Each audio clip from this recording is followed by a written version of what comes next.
Digital Governance ICT Award 2025. Top 3 finalists are Karja Suchana Kendra, Nagarik App, Samajik Suraksha Koष। कर्जा सूचना केन्द्र 2046 सालमा स्थापना भएको कर्जा सूचना केन्द्र बैंक तथा वित्तीय संस्थाहरूले दिएको कर्जाको अभिलेख राख्ने र शर्त उल्लङ्घन गर्नेहरूलाई कालो सूचीमा राख्ने प्रमुख निकाय हो। प्रविधि मैत्री हुँदै केन्द्रले 2082 साउन 1 देखि राष्ट्रिय परिचय पत्रमा आधारित प्रमाणीकरण सेवा सुरु गरेको छ। सिल्भर ब्लेड, साइकोमेट्रिक स्कोरिङ, सुरक्षित कारोबार रजिस्ट्री र क्रेडिट स्कोर सिस्टम जस्ता प्रणाली अपनाउँदै केन्द्रले आफ्नै डेटा सेन्टर र 24 घण्टा साइबर निगरानी सहित डेटा एकुरेसी र जोखिम व्यवस्थापनमा उच्च विश्वसनीयता कायम राखेको छ।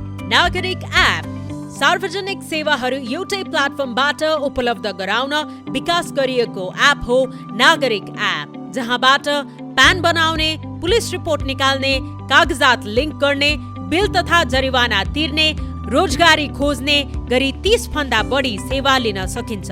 पछिल्लो समय राष्ट्रिय परिचय पत्र लिङ्क गर्ने सुविधा भएको एपमा सामाजिक सुरक्षा कोष, स्वास्थ्य बीमा, वैदेशिक रोजगार जस्ता सेवाहरू पनि प्राप्त गर्न सकिन्छ।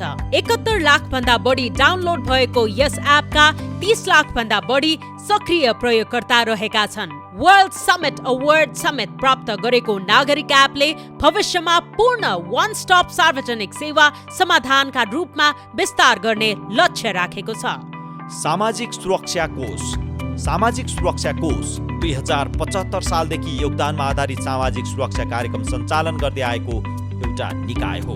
कोषले सेवा प्रवाहलाई प्रविधि मैत्री बनाउँदै सामाजिक सुरक्षा सूचना प्रणाली, बीमा दावी व्यवस्थापन, मोबाइल एप, ऋण व्यवस्थापन, रिकन्सिलिएसन र HR एप्लिकेसन जस्ता प्रणाली प्रयोग गर्छ। कोषले रजिस्ट्रेसन, डिपोजिट कलेक्सन, बीमा दावी, ऋण, कर विवरण, निवृत्ति भरण, KYC र गुनासो व्यवस्थापन लगायत अधिकांश सेवाहरू अनलाइनमा उपलब्ध गराउँदै आएको छ।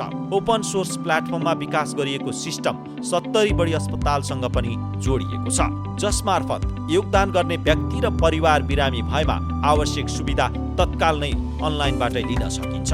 डिजिटल सेवाबाट हालसम्म 25 लाख भन्दा बढी योगदानकर्ताहरू लाभान्वित भइसकेका छन्।